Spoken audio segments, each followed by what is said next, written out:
Hello, everyone, and welcome to the Unfiltered Table, a new series hosted by ACNET, a unified talent selection platform. At ACNET, our mission is simple: to help organizations and professionals build real momentum in their careers, their teams, and their futures. We believe better hiring decisions create better workplaces, stronger businesses, and a more meaningful professional growth for everyone involved.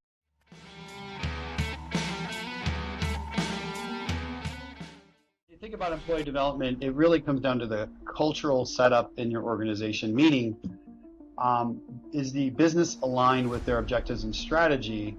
Because that's where it all starts, meaning all that feeds into development, because I then can understand what the business objectives are for not only just for the year, but most companies set like 3 to 5 year, probably more 3-year targets these days because things change so fast. Usually you're judged off the 12-month cycle of all the objectives to complement the business and support them. But then as you think about individual development, organizations need to be set up though, so that way they can actually have a path. People talk about development, but they don't have the backdrop to actually give developmental opportunities for people. I will create a career development plan. If I say someone wants to be me, I'll say, okay, well, I expect you to be jumping on both sides of this triangle as you rise. And that's important because that's how well-rounded leaders get to their roles and stay in the roles. Too often I've seen, just again, speaking for HR purposes, I've seen people develop only on one side of that triangle. And when you're when you don't have the skill sets, at least to relate to the other side, how can I lead it? Sometimes development doesn't fix the organization. It's really a byproduct of the organization, right? So if I have a culture of a learning organization, development's easy because they know that's part of the learning process. You got to have a good coach. Good coaches have lots of reach. I think it comes down to the quality of the coaching. Everybody's coachable. What people, in my opinion, I don't try to change anyone when I coach someone. What I try to make them is aware of their quirks or what people are saying about them or the feedback.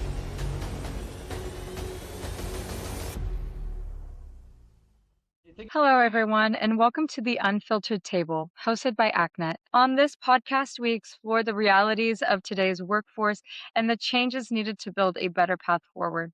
I'm your host, Mahima Gupta, and for years, organizations have focused on hiring better talent as the answer to performance and capability gaps. But even with strong hiring, development remains uneven, inconsistent, and limited by human capacity. Today's conversation explores why coaching has quietly become the real constraint in modern organizations and why AI may change development far more than it has ever changed hiring. Today, joining us is Jason Desentz, a Chief Human Resources Officer known for shaping global HR strategy, workforce planning, and leadership development across complex organizations. Hi, Jason. Welcome to the Unfiltered Table. We're excited to have you here today. Thanks. It's nice to be here. I'm glad you've invited me to the show. Awesome. Okay, so most organizations have invested in learning programs, leadership frameworks, and development initiatives, yet development still feels uneven and fragmented. Why has employee development become harder to deliver at scale, even in mature organizations? As you think about employee development, it really comes down to the cultural setup in your organization, meaning is the business aligned with their objectives and strategy? Because that's where it all starts, meaning all that feeds into development because I then can understand what the business objectives are not only just for the year, but most companies set like 3 to 5 year, probably more 3-year targets these days because things change so fast. But as that happens, then individual goals can be set. And then there's always usually a personal development opportunity in that. So usually you're judged off the 12-month cycle of all the objectives to complement the business and support them. But then as you think about individual development, organizations need to be set up though, so that way they can actually have a path. People talk about development, but they don't have the backdrop to actually give developmental opportunities for people. Meaning, do you know if you're an entry-level HR person, someone might ask, well, Jason, how do I get to your job? Well, there's a couple ways to think about that, and I call it like creating your yellow brick road. And the reason why that's important is it starts off with sometimes I'll interview the heads of each department and say, how did you get in your seat? Tell me your career path. And a lot of times you'll see that it's not just a career ladder going straight up; it's a career lattice where people will go up, maybe over, go up another level, go over two things. So what that says is they're taking on roles, but not all roles that you take on are at the next level. Sometimes they're cross, so you can gain that cross pollination of knowledge because every department has one or two sides, or Mm. two sides rather, excuse me. They'll have a creation side as far as like let's look at HR for a minute. We all of our centers of excellence, we have learning and development, we have total rewards, so your compensation and benefits. We'll have things that are, any kind of initiatives wrapped around when we're doing learning and development, we've created Toshiba University. Those are all the creation side. The other side are what I call the field side. So these are folks that work in the business on a daily basis who are taking those programs from the creation side and they're working what I call in the process. So they're taking those programs and developing, and their job is to implement those, but they also are trusted coaches, mentors, and deal with employee relations. So those are all different competencies to be in those roles. So I will create a career development plan. If I say someone wants to be me, I'll say, okay, well, I expect you to be jumping on both sides of this triangle as you rise.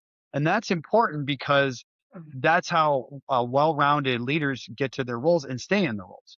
Too often I've seen, just again, speaking for HR purposes, I've seen people develop only on one side of that triangle. And when you don't have the skill sets, at least to relate to the other side, how can I lead it? What I do is I take my two teams, I put them in a room together and we talk a lot, because what you don't want is you don't want your centers of excellence just to throw something over the wall and Mm. then just hope it works. What they should be doing is asking the field people like, hey, is this going to work?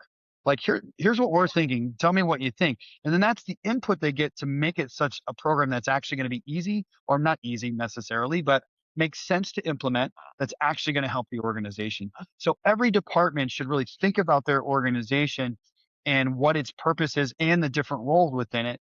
And then I can create probably a one-page map that I can hand to an employee and say, here's the roles in the organization here. And then now let's talk about you and some of the career paths that I think we can map out for you and the timeline that it's going to take to do that. So you need to have a lot of pre-work is my point. So that way you can offer up, we say career development, but if you don't have all that other stuff done Mm. first, it's just a subjective conversation. It's real no objectivity behind it. So that's why we spend a lot of time creating the front part. So that way, when we actually have the conversation, it's extremely meaningful. Okay. So I guess kind of what I'm wondering is what do managers struggle with day to day when it comes to this issue? I think managers think, this is just my perception. I think managers think when someone says career development, they hear, I want a promotion. Oh, okay. And what does a manager do? I don't have one to give to you right now. And Mhm. it's like, no, I'm not talking about promotion in my current role. That's silly. What I'm talking about is what should my next job be and why? When I first started off in HR, again, just going back on my own experiences, I started off as a trainer, which is, it could be fun. It's the fun part. We're teaching people stuff. It's why I do it today. I'm kind of going back to my roots. But I knew early on if I was going to stay in HR, I needed more competencies. Like I didn't know what HRIS was. I didn't really know what benefits or how payroll worked. So what I did is I had to educate myself on the different departments, and I had a good leader and mentor that guided me and said, I think your next role, you should probably try HRIS, which is exactly what I did. I went into the system. I learned a lot about IT systems, which is kind of interesting. I learned more about technology and the language behind that than any other time in my life, which has helped me as now I'm the CHRO. When I put any program in place, which is now all digital, I understand APIs. I understand how the coding needs to happen. I understand the difference between a vanilla product and a customized product. I wouldn't have had that knowledge had I not done that role, right? So Mhm. this is why my coach or mentor said, this role will pay off, tenfold. And then the next time they said, okay, now that you've done two COE roles, you need to go into the field. And I'm like, oh, I got this. I did PeopleSoft. I know. And then when I realized when I was in the field, that's 1/10 of my job. I had people knocking on my door with all kinds of problems that I didn't have in the other one. I could sit in a cubicle, handle HRIS or training, no problem. And then when it was showtime, I'm on stage, whatever. But when you're a field HR person, it's a revolving door. And then Yeah. you're trying to answer emails and you're trying to do something else. And it blew my mind, that role. So had I not jumped over and learned these different experiences, which then again, I just advance to the next level and then the next level. But it's my competencies are growing all along the way. Wow. Okay. So it sounds like the disconnect in development is not because organizations don't seem to care about Correct. what's going on. It feels like expectations have shifted. Yeah, And and teaching managers, sorry to interrupt you, but also Ooh, I need to teach a manager how to have a career development yeah. discussion. So we're doing things here at Toshiba, for example, where we're having manager master classes once a month on all kinds of topics: how to do Oh, a performance review, how to handle difficult conversations, how to mentor your employees to for career development purposes. So things alike. wow. Okay. That's actually really cool. So that perfectly leads me into my next question, which are what are organizations actually asking development to fix today?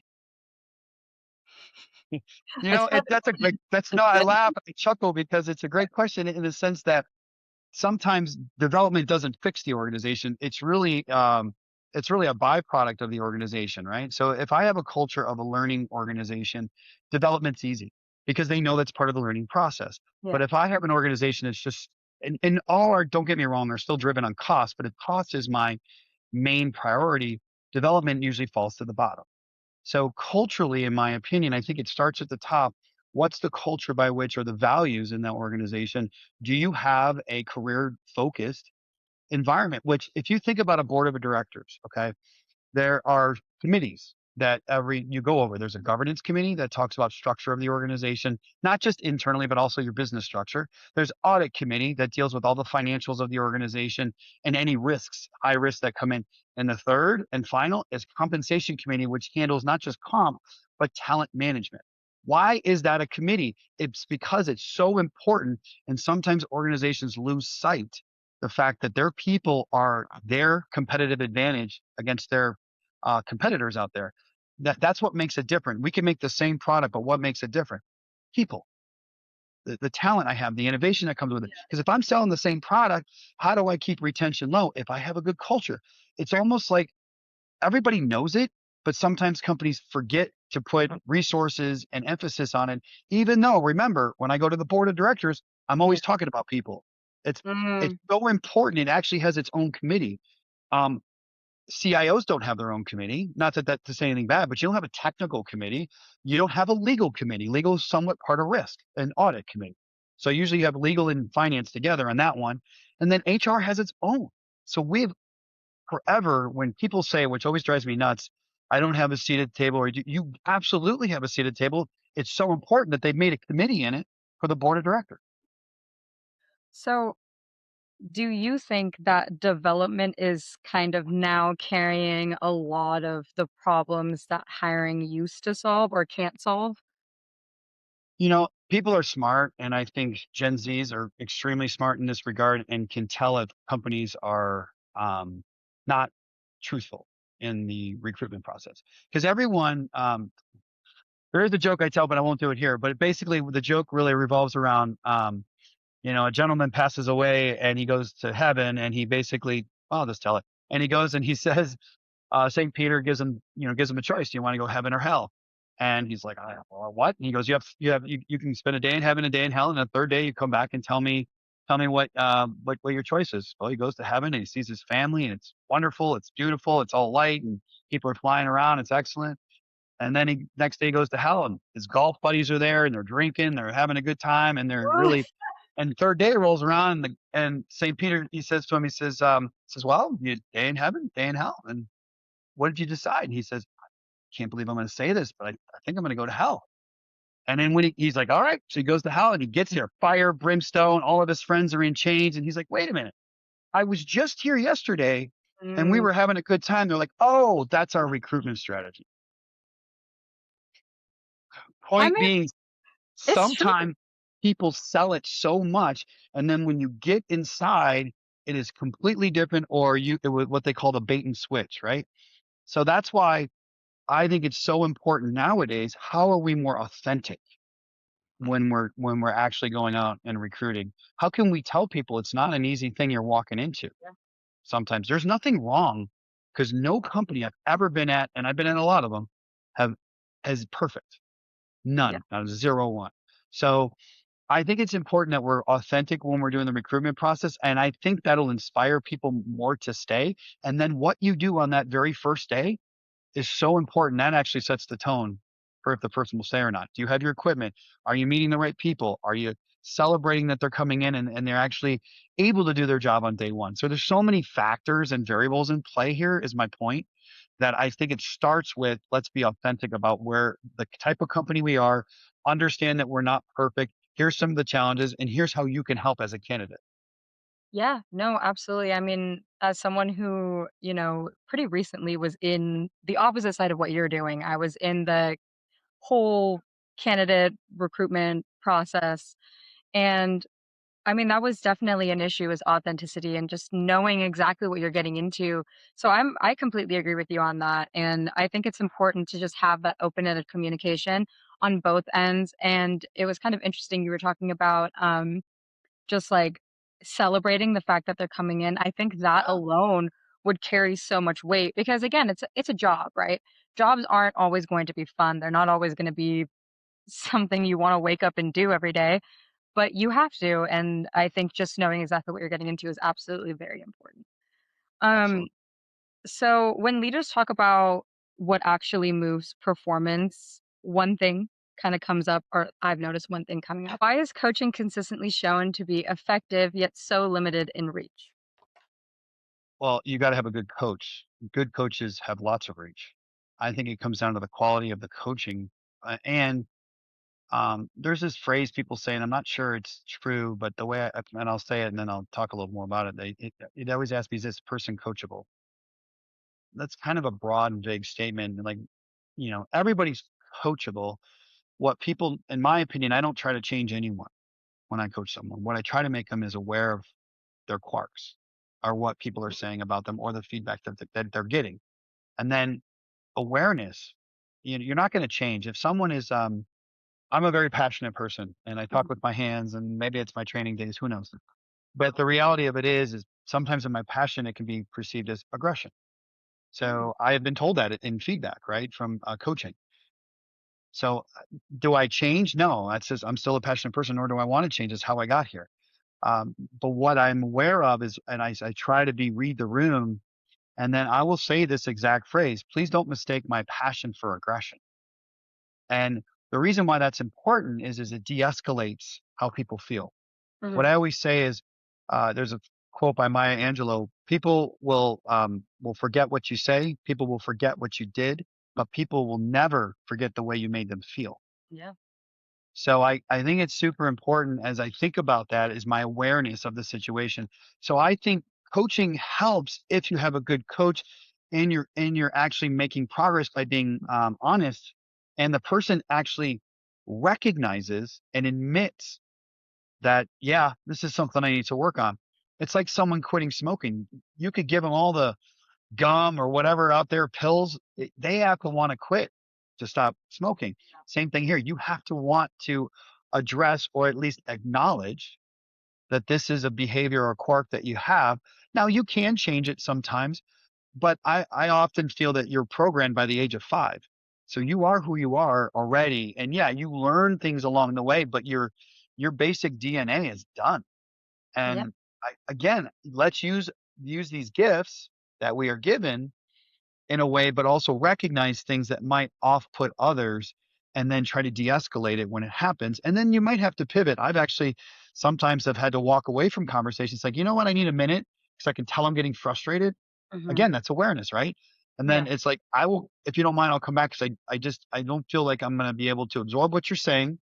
And then I'm not going to be able to communicate what I want effectively. But again, you have to have that awareness. So I think it comes out of your coach. I have the privilege of coaching many people still, and I always tell people if I'm coaching you, I'm a coach for life. So you can, I have many coaches. I have CEOs. Most of my coaches are CEOs, Oh, non nice. HR. Yeah, because I think HR needs to be more business-like and less HR. Not that Uh, HR is not important, but why I say that is because I have more impact and influence if I come at it from a business angle and how it affects the business, whatever I'm doing, what's the ROI, and then mhm. obviously I have a position from an HR standpoint of why I'm doing it, but that's not what's going to sell it. What's going to sell it is is when I'm talking to business folks like CFO or CLO for legal. I have to meet them where they're at because I already know it. I got to get them to make sure and understand the urgency for change or whatever I'm trying to do. Okay. So, I mean, what I'm kind of getting at is that coaching works. Like, we know that coaching works. It sounds like you enjoy coaching other people and you enjoy being coached by other people. So, I'm kind of curious as to why other people or a lot of people aren't receiving coaching today. Like, is it too expensive? Do we not have enough resources? Are we trying not to rely too much on human training? I'm just curious about that. Yeah, this is where I've done a lot of over the last 18 months. I've had the privilege of going to several conferences and speaking to other CHROs. Selfishly, I'm kind of doing blind studies where I'm kind of asking them about one of the things. So if you look, most people will tell you two areas that AI is being implemented in HR. First, it's Mm. recruitment, which now that's kind of a little concerning because there's some lawsuits out there, and AI coaching. And so I think, yes, to answer your question originally, it is normally because it's too expensive. Individual coaching is not cheap. Yeah. It depends upon the level, but it can be anywhere between a $5,000 engagement all the way up to a $45,000 engagement. And coaching is seen like training. It's necessary, but companies don't always want to pay for it Yeah. because so from that aspect, I think it is too expensive all across the board. However, this is where AI can come in and help. And I've seen some great tools out there, and we might be implementing one of them.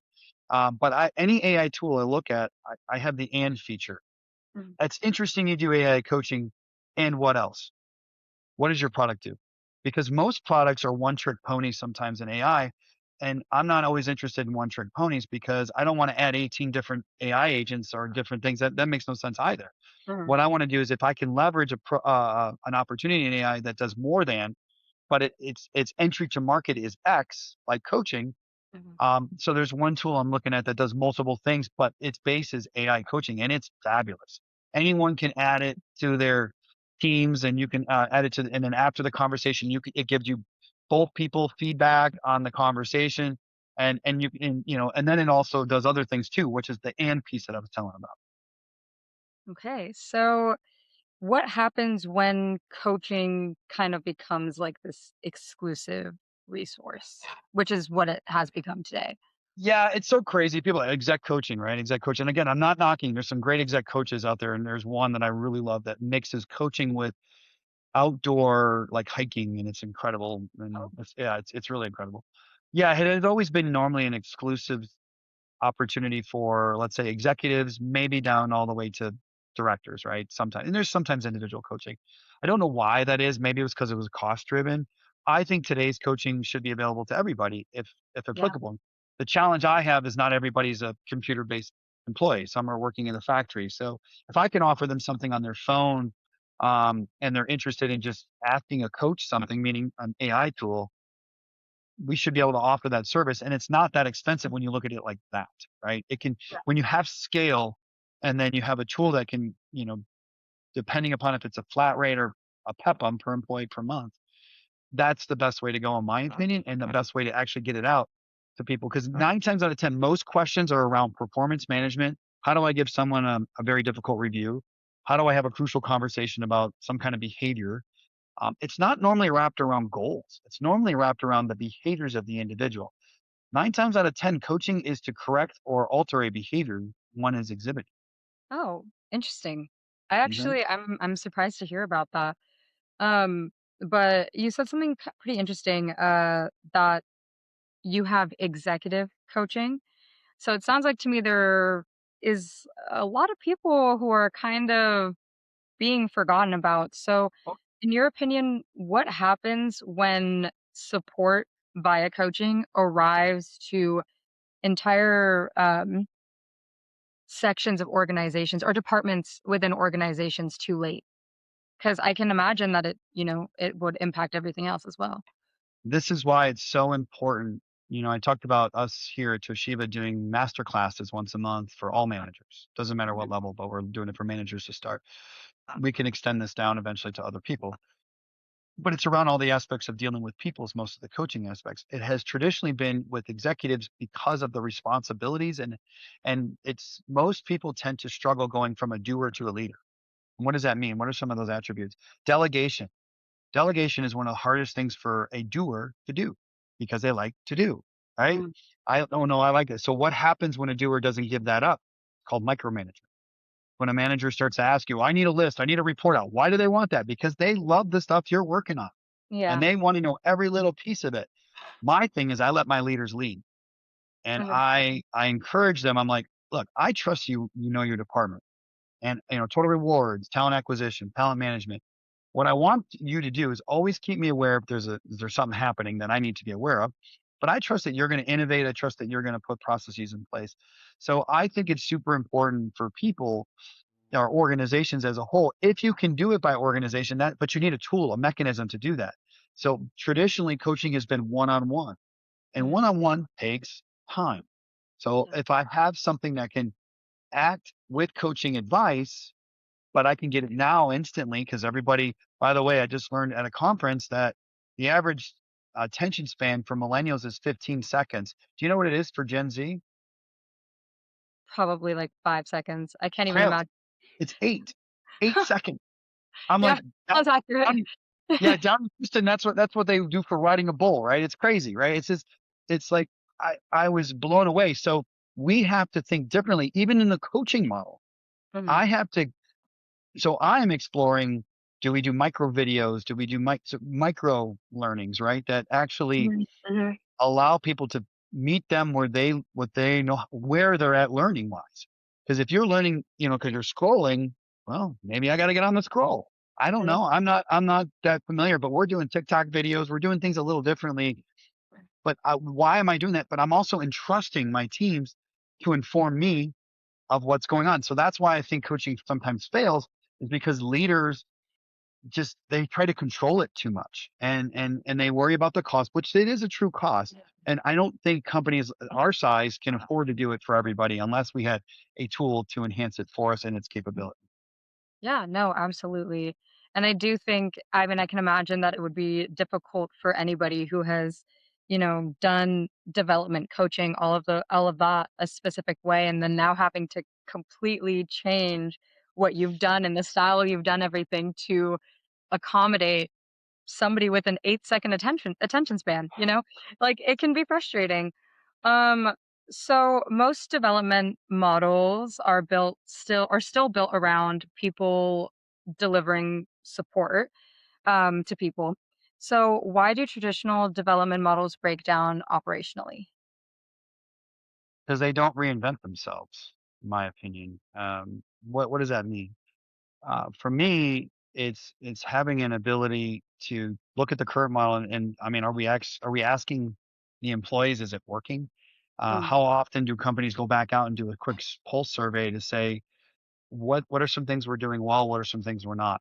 I'll give you another example in a different way outside of learning. In recruitment, we have just instituted surveys, both for the new employee and for the hiring manager. And we're mhm, asking both of them, tell us a little bit about the recruitment process that you like. What are some yeah, things you didn't like? But then for the employee, we're also adding questions like, how was your first day? Or did you have all the tools available? Did you meet all the right people? And we're asking them how their entry was going. But we also asked the leader, what is the employee performing like you had hoped based on your ability to select them as the candidate and questions like that. And we're doing that to get feedback because we need to alter our process if things are out of alignment. We do not do that often on other areas of HR, regardless of where it is, the COE, whether it's learning and development or whether it's coaching or anything alike. So I think it's important. You have to constantly reinvent yourself. In fact, I saw years ago, I saw the CEO of Avon. Her name was Andrea Young at the time. This is probably early 2000s, so I'm dating myself. And she had taken that company and it was pretty much dead, and she revitalized it. But then what she said is once she did everything and they were very successful, a year or two after that accomplishment, it started to go back down. And she quickly realized she's like, I got to be constantly on this reinvention cycle because things change, environment changes. And she recognized that there was an environmental change that occurred that she needed to alter the business strategy to accommodate that. And then it kind of leveled off again and started going back up. So this reinventing of ourselves, or we call it continuous improvement, if yeah, you're in manufacturing Lean Six Sigma. So that is constantly why we are looking at our programs going, what can we do better? is it still working? But unless you get feedback, you don't know. So I think companies need to be proactive in the sense and just ask questions. Stop being paternalistic and telling people what they want to know or what you think they value or what they should have. Ask them and let's see what they say. So is that kind of why learning doesn't really seem to stick? It's somewhat of the reasons, or it could be the media. Is it a boring like video that, or you have to click through, or like 1,000? You know how many training videos people have to do in a year? Like every Yeah. department has some kind of video that or training they got to do. Like compliance has all their list of trainings, legals have their list of trainings, HR has their list of trainings, Yeah. EH&S has their list of trainings. All important, but eventually you get training fatigue. So that is actually a real thing. So how do you coordinate? So we have also created an air traffic controller for training. So that way we're not on top of each other and have like 8 trainings in the same day. And everyone's like, I got to get my day job done. How am I going to get this done if I got like 18 trainings to do? Yeah. So You had people, sat for 4 yeah. hours. And that's not even job training. That's just the, everybody has to take training, Yeah. let alone your individual job training, which can add how much more, right? So I Yeah. think I don't call it training anymore. We like to call it learning because that means you've actually absorbed it and you're Mhm. going to use it. No, awesome.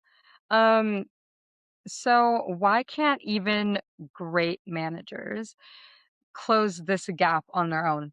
This disconnect that seems to be happening.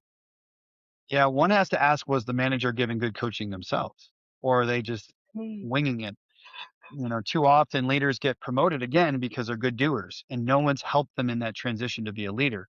Again, why we're spending so many classes, these master classes on managers specifically to help guide them to say, this is how you handle a crucial conversation. This is how you should be doing your performance reviews. This is how you should interact with people or when you're trying to mentor them. So Yeah. unless you train managers and give them advice and real world examples, how are they supposed to know what to do with their individual direct reports? So Yeah. too often we promote people without any guidance, and that's a shame. So we try to focus on mentors and coaches, if you will, but more mentors to help guide people. Some I've mentored so many people, new managers. It's Yeah. people are scared. They're like, I don't know, like I don't, one, they don't want to talk about difficult things, and two, they're worried they're going to get sued and lose their job if they say something wrong. Which, by the way, I've never fired anyone for speaking up about something, but I have fired people for saying stupid stuff. So that's why it's super important to remind people if you're going to have a conversation that you're concerned about, ask Yeah. your business partner, ask any HR person, like, hey, here's what I'm thinking. Am I off base? But too often people are afraid to ask because they feel that is a sign of weakness. And it's not. Smart leaders know how to ask for help. Oh, okay. Interesting. That's actually that's a really good point, is like kind of just you don't have to always navigate things blindly. No, You know, like, no, and I think not at all. that's prevalent, and you see that a lot in, or at least I see that a lot, in businesses. They don't really seem to be working as a team. It's like every department is kind of left to their own vices, which doesn't work, right?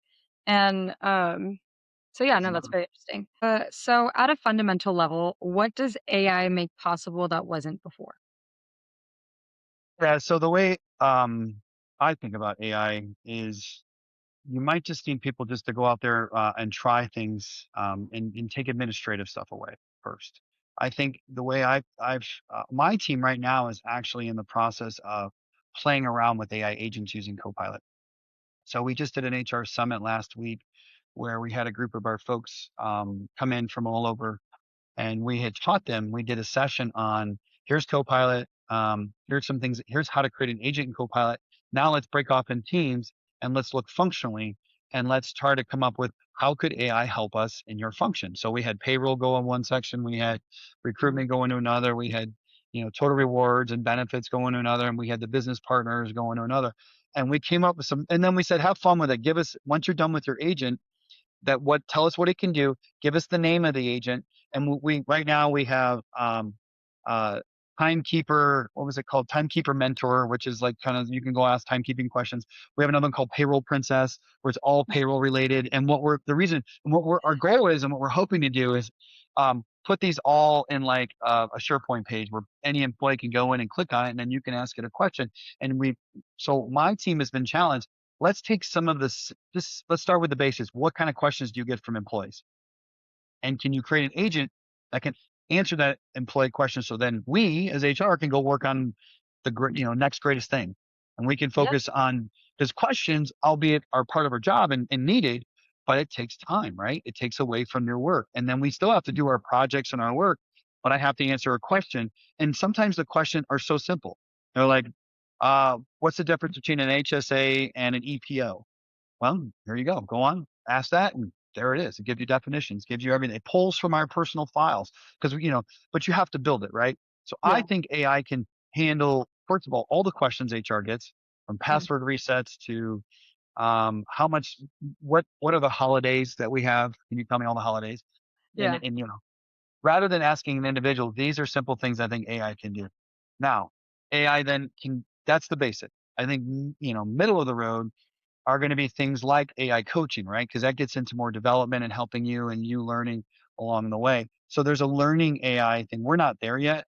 We're at least at the basics. And I think the basics, let's start with the basics, which is what kind of questions do you get on a daily basis? And can you create an AI agent to answer those questions? And then you have to populate the materials, right?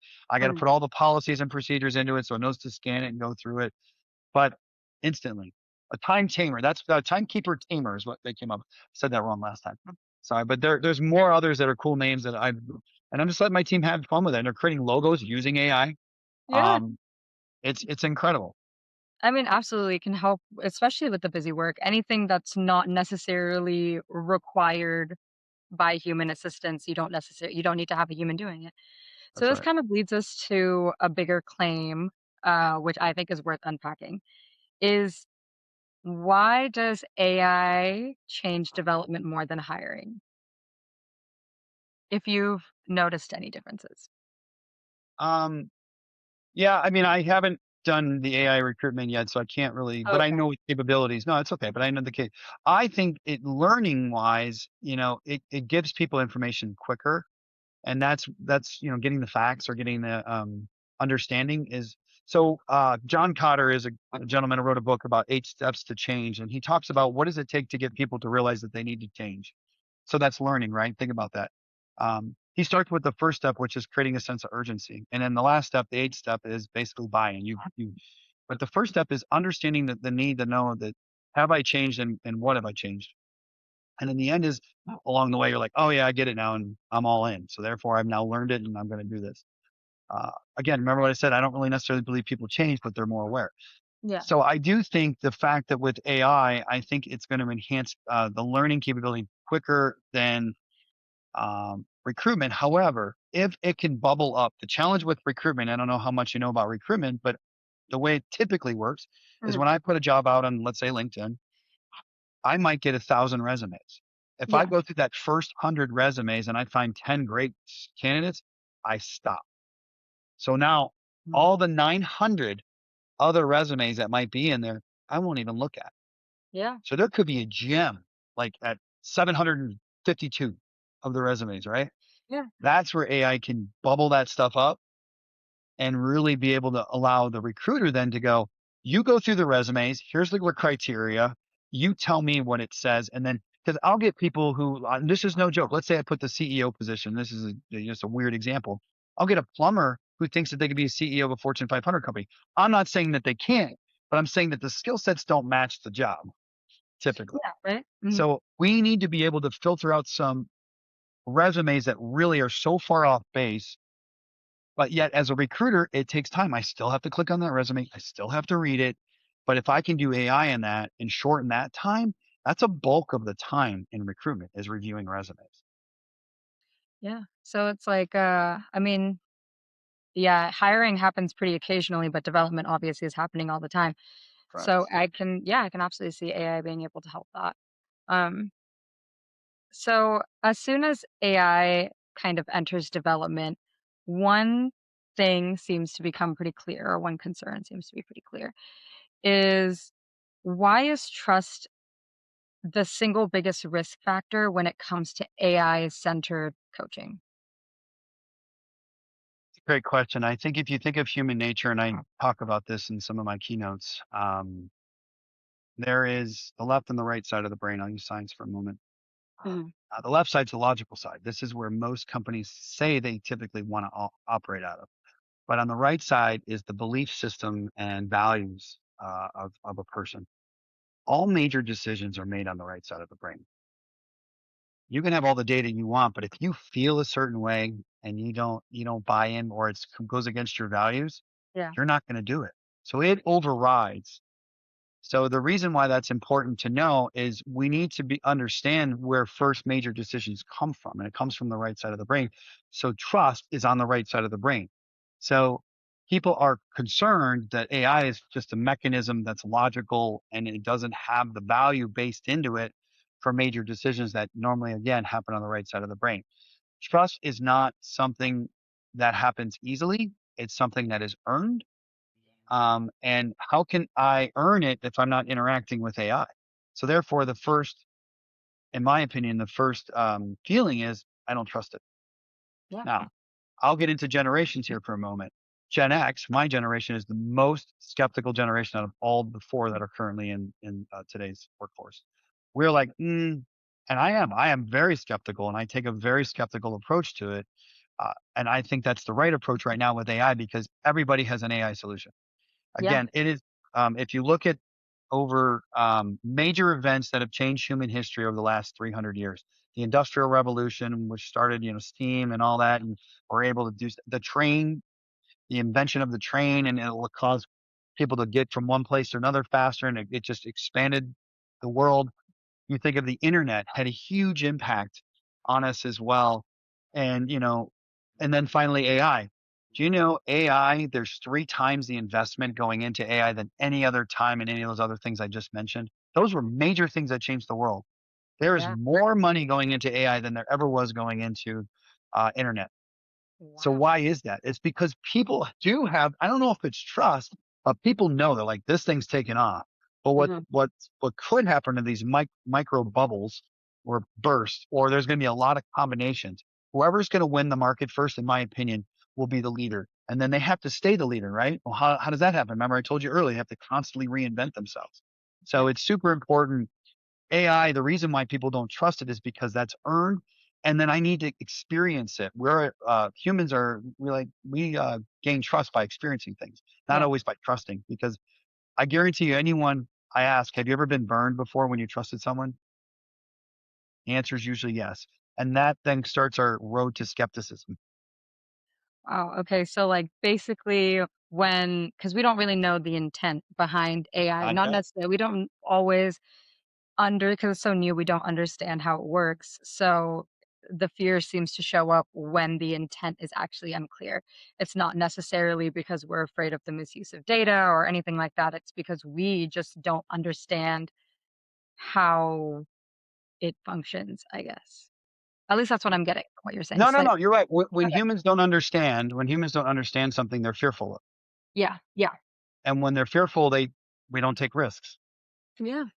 So it is a risky proposition to switch to AI. It's just like anything else we have to evaluate as leaders is I have to evaluate the risk again, little to no disruption to the business and improve employee experience. If it does both of those, it's Mhm. in my field of play. If it's outside of that, that's kind of my own guiding principles. And it seems to have served me well over the years. It sounds like kind of like a double-edged sword almost, where we were talking about earlier and how teams and development and leaders are struggling, and AI can really, really help that, right? But now it's like we have AI, but we don't always trust AI, but we need AI. So for development to happen, AI is needed, but for AI to be useful, we need to trust AI. So it's very interesting. Same Um, thing happened. It happened with the internet when it first came yeah. out. This isn't new. So someone like me who's seen a couple of, I mean, this is my second revolutionary thing seeing in my lifetime. Major impact, like I just said, it changed the world, right? Internet did. Um, also, we were the ones. My generation was the one that created the internet. So we, it's a double-edged sword for us. It's like, oh man, we really didn't mean to create so many social media accounts. Now we're really spoiling the minds of our children. That all started with MySpace and it's just gone downhill since then. Yep. Um, So, what happens when employees feel like AI is evaluating rather than helping them? No one likes to be judged.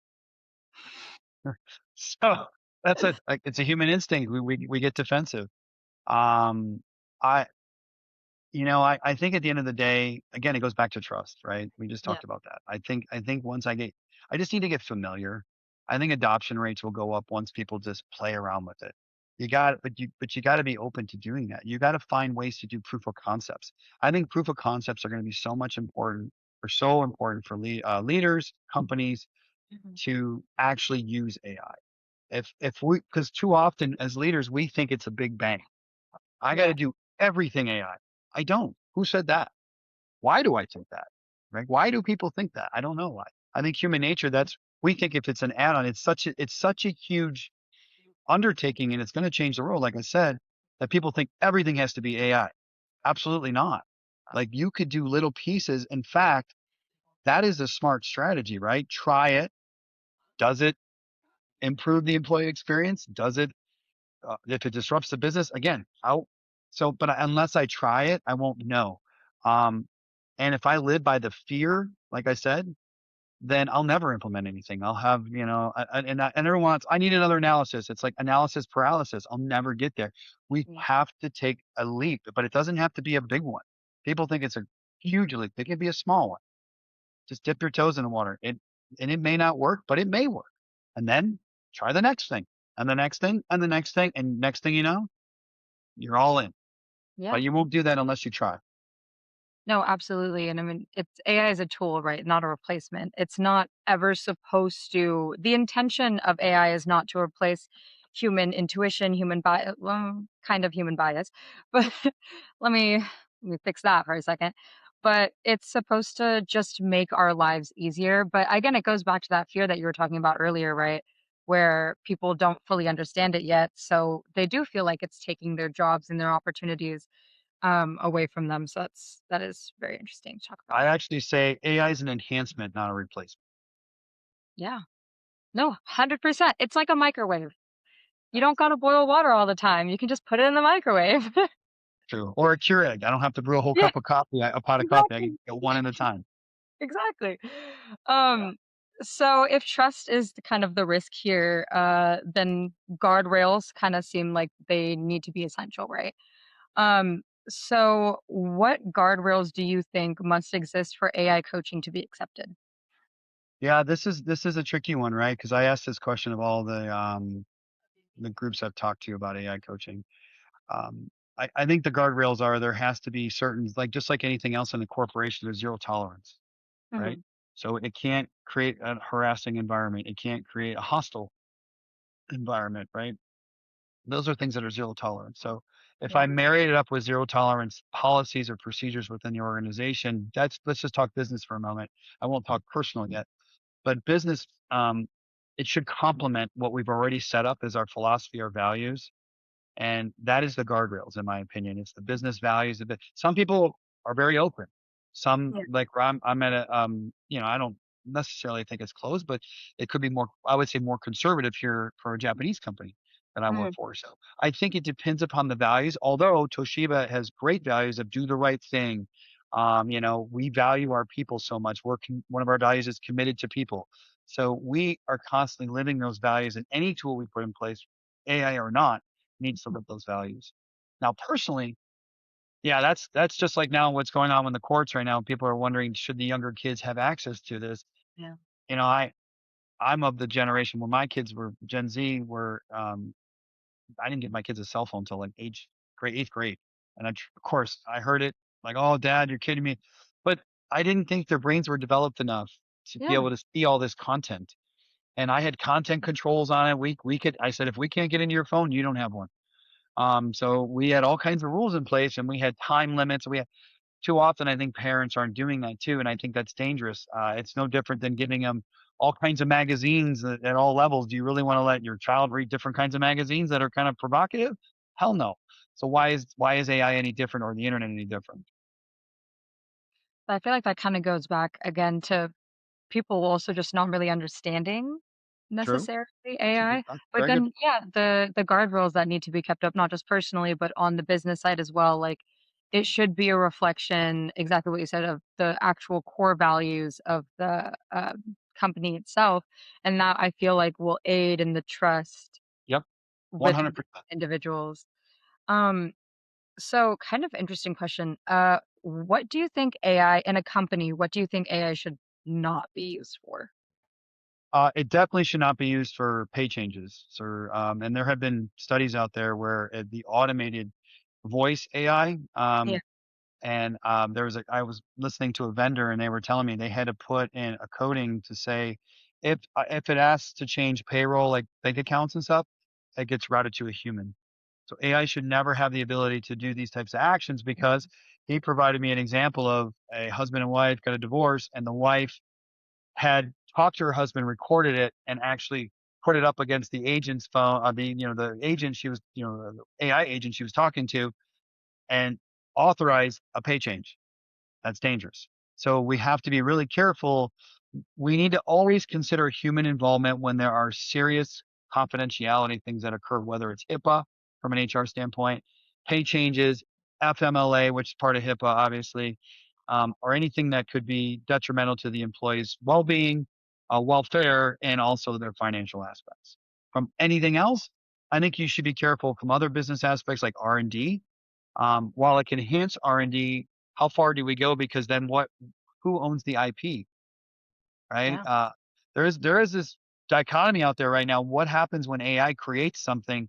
Is it the company's IP or is it AI? That who owns it? So we got to be careful on how far AI can go for certain things that are high risk areas. Okay. Yeah. So it's like beyond just the policies, there seems to be like an ethical layer that really needs to be dug up first. Absolutely. Um, so that actually puts us perfectly. Great setup to our next question. How should leaders think about ethics and boundaries in AI driven development? Yeah, I just covered HIPAA. That's a Yeah. boundary there for sure. Ethics, I think I just talked about the husband and wife. That's unethical for the Yeah. wife to do that. I think we need to set up boundaries, not always assuming. I have an 80-20 rule. So whenever I implement anything, it must meet 80% of the needs of the employees and I deal with the 20% that it doesn't, because otherwise I'll never implement anything. So I think from an ethical standpoint, it's no different than the rules I'm under as an employee. Why should AI not follow the same rules just because it's AI? So I think all of the rules we have in place for ethics must apply to any AI tool we implement. So Okay. it's So everything not from whatever legal wants to do for contracts, whatever compliance wants us to do from entertainment. If we go out, like I still can't accept certain things. So we need to make sure AI doesn't author the facilitation of those types of unethical behaviors. okay. Interesting. So kind of like getting rid of or working around more of the short-term insights that AI can give to build that long-term trust that we were talking about before. And that Absolutely. includes it seems like that includes really adding that ethical layer into it and making sure that is solidified before we bring it into development, recruitment, all that stuff. Yep. Absolutely. Um, so one concern I've noticed leaders often raise is how can AI coaching strategy strengthen managers instead of undermining them? It prepares the manager first off. Hmm. If they can use AI to prep for a hard discussion, whatever it may be. So it offers up ways to practice as well. But it also is a tool to support from a data analytics perspective, right? If I need to use AI for any type of analytics, I can use it our job as a manager and above, whatever it is to tell the story. What is the story? How can AI enhance the storytelling ability of any leader who uses it, and especially AI coaching? In my opinion, it's like a little assistant, always like a Jiminy Cricket on your shoulder. It's kind of your conscience. I mean, it should act as a complement to your current behavior set, not override it. So that's kind of how we have to look at it. It is a partner, not the owner. Okay. So do you think that even with AI, there are certain responsibilities that shouldn't be transferred over to AI, that should just stick with the managers?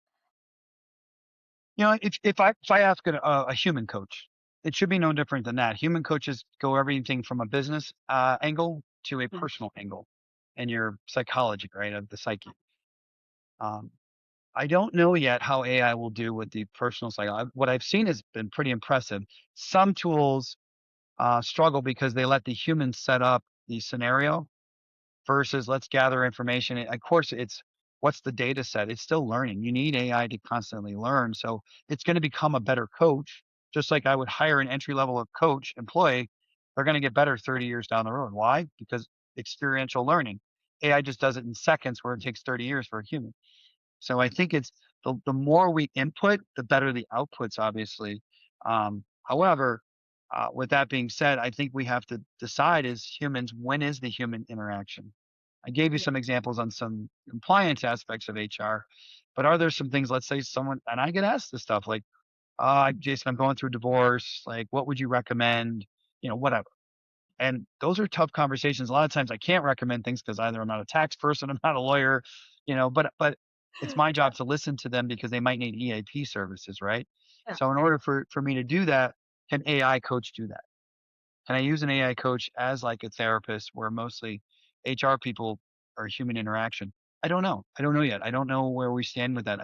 I would think down the road it'd be helpful, but I just don't know if it's actually going to be the sole responsible without human intervention. I will always think that there'll be human intervention with AI, just like there is the internet.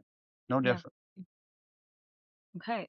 So I guess leading into our next question, which let me know if this is something that you'd want to answer, but it kind of goes back to what I just asked you, which is what roles should stay human and should stay just with managers to continue development? I mean, you could think of some of this roles that are question oriented nature, like a call center. Could a call center be AI?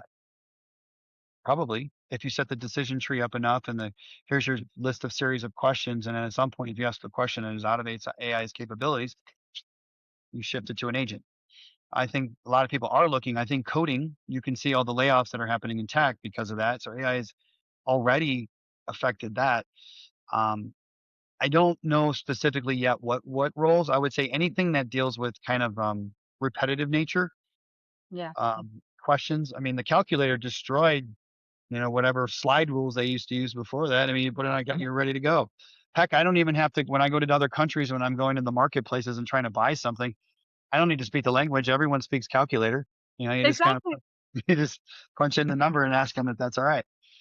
So AI is really has a chance to enhance the way humans work, which will Yeah. free us up for more creative things. And I Mhm. think it's actually you're going to see a revolution, in my opinion, of inventions and creativity because we like when I was, for example, when I was going through school before I went to college, came from a very poor family, Mhm. and I had no help, no assistance to get to college. So and I was an average student, and so I didn't have all these scholarships or anything like that. I went to the library and I asked the librarian, where do I go to look for grants and scholarships? She just pointed me to an area, and there was hundreds of books. I had to pull a book off the shelf, look it up. It took Mhm. me weekends to find different ones that I could apply to and send essays in, etc. I could do that like on the internet, like fast. Like tell me Yeah. all things in this area, and it's you know minute, right? Now Mhm. now use that same approach with AI. It's going to enhance things for us, speed up things that took, let's say, hours into Yeah. minutes. There was a program I watched just recently. They're trying to find sunken ships, and then they would take the sonar and they would go back and forth, and it take hours to do. Right. Once they're done, then they have to go back to their place and they look at each because it's literally a picture. It takes like every second. They have to piece it back together. They added AI minutes, and they can look that day. They don't have to wait 2 weeks. Same Yeah. thing with DNA. It's going to be with DNA testing and forensics. It's all going to make it faster, but then that allows us to change the way we approach things. It doesn't mean that everything's going to be fast. It means it's going to Mhm. be different. And it could be, and it'll change our culture in such a way, I think, so positively. Like, let it loose on all medical diseases. Let it loose, in my Yeah. opinion. Things like that. As long as we keep that human trust element, we were talking about Yeah, I earlier. mean, you're always going to be skeptical. I mean, it's no different. Do you believe everything you read on the internet? Exactly. So we will always have this bent of skepticism. That's what makes us human. However, eventually, when data becomes static enough and trusting enough, your trust goes up, which means I'm not going to question it as much. But anything new, of course, we're going to question it. It's just human nature. Yeah, true. Um, so measurement is necessary, but it can kind of quickly cross a line. So, how should organizations measure whether AI enabled coaching is working? Um, First of all, it's pretty easy. You're going to ask your leaders, "How's it going? You find it valuable? If so, why?" Yeah. Um, you know, I, there's that's the easiest way to do it. To define as one set of values. The only other set of values is what are the data sets that you're using to evaluate, right? Is it going to be are you using coaching to enhance communication? Are you using coaching to enhance collaboration? Are you using coaching to enhance the way people perform? All of those have metrics, different ones. So you would need to understand what good metrics for each of those. What is a good communication? What does a good collaboration look like if I'm using AI through my coaching? Because there are people who don't get along. Shocker. So does AI help with that? Does AI help when Oh, things get stuck in a conversation? And how can I move the needle? Um, to me, I think it's going to be by category, mhm. in my personal opinion. But we need to identify what those categories are. No one's established those yet in coaching, Okay. at least the So, same. sounds like what we need to there's like elements that we should measure and that we need to measure, but just importantly enough, there's also elements that we shouldn't measure and should Yeah, just I leave it. think I think people say it's such a blanket statement to say, does it work? Yeah. It's like, it's like, you know what? I mean, it'd be the same thing in regular coaching. How's it working? Again, the first question they ask me is, are they coachable? And you know why they ask me that question? It's because they're wondering, no matter what I do, will that person actually change? That's really what they're asking when they ask that question. And I'm like, it depends, right? It depends how good of a coach you are and can you connect with them. It's all about connection. If that person believes, remember the right side. If that person believes and then and you connect with the values, trust happens. And trust is where people change. Uh, Okay, that's awesome. So, what mindset shift do leaders need to make about development going forward? well, I hate to always go back to the generational thing. I think we need to meet people where they are at their learning, where they learn the best, right? Mhm. Um, if I pick generations, if I go by the four generations, baby boomers, they like to learn more in-person training. If you go to Gen Xers, we were the first to do web training. So we're 50-50. We Mhm. enjoy in person because we feel we make more connection, but we also are able to do web-based training. Millennials, that's all they knew was web-based training. So they're in the mindset of I learn everything from the computer, and then Gen Z comes along and now they're computer but more on their phone. In fact, most Gen Zs don't even own a computer. Everything's done on their phone. Yeah. So you have to meet people in the medium of where they're at. Because if I did, and to me, so we alter kind of what we do. Things that are quick hits, we can do digitally. Awesome. We just got a marketing tool that can help us create even better videos, and we're going to go into factories and try to maybe do more creative videos and have fun with it even too, right? That will catch all spans. Now we can do longer trainings and then we can do micro trainings, as I mentioned before. So we're going to need to do a combination of quick hits. That's going to be for one group. And then we're going to do the longer one that might be for another group. Um, it's less and less where you get in-person training, Mhm. less and less. It's got to be more special occasions these days. So I think that has kind of fallen by the ways. And that's because it's so expensive. You Yeah. got to get the external partner to come in. There's a contract you got to review. It just takes more prep, more time, etc. So I think it's really going to be different depending upon the generations. That's because learning. It's about learning, not about training. Remember, I want the person to learn from whatever content we're giving them. And if they're not going to learn by sitting in a room, or if they're not going to learn because it's a webinar, and they're only going to learn in their own way that they're used to learning, well, Yeah. that's what we need to tailor this to. So I think that's where you get a little creative. It's not that hard, in my opinion, but I think it's a mix. Okay. So, this leads us into our last question of today. Um, what is the biggest mistake organizations, in your opinion, can make right now with AI coaching? I think they need to calibrate it to their culture. I think if you just take an AI coach, how is it going to enhance the organization?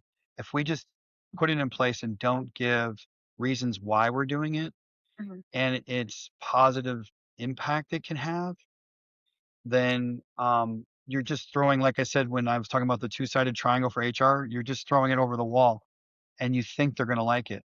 So to me, you have to give them something on why they should use it, the Mhm. benefit they're going to gain from it, both personally and professionally for their staffs. And then I believe people will then adopt it. The adoption rate would be higher. So it's really your communication strategy and your launch strategy has to be so coordinated for it to be effective. Otherwise, you will lose right from the start.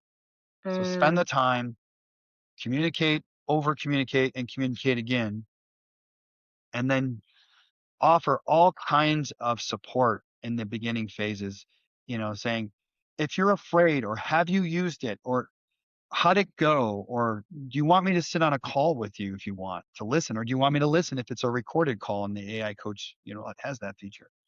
So to me, it's going to be this constant calibration to your culture that'll have to make sure its effectiveness rate is and adoption rate is really high. okay, so it sounds like going back to what we were talking about in the very beginning, that open-ended communication, right? And now it's not just open-ended communication between, leaders and candidates and all of that. It's open-ended communication between the actual organization AI itself, and then spreading that communication to department. 100%. And think about this. If you look at any engagement survey, what are typically the top three reasons people are disengaged? Mhm. Unfortunately, compensation is always up there because people want more money. That's Yes. kind of hard to do unless I can have more money to give you. Second is the career development. People are always lacking in career development, want more career development. If they don't get it, they're disengaged. And finally, third, it's leadership communication. They want to hear more from their leaders. They want to get more direction from their leaders. And that's in all things that we do. Mhm. So if we want people to be engaged, if we want leaders to be engaged, communication has to be at the top. Okay, amazing. Thank you so much, Jason, for being here on this week's episode of the Unfiltered Table. Well, thank you very much for having me. It's been a pleasure. I really appreciate the questions. I think this is such an evolving topic. I think maybe my answers today might change 6 months from now, depending upon where it goes. But that's what this is an amazing opportunity for us. It's probably a once in a lifetime for some.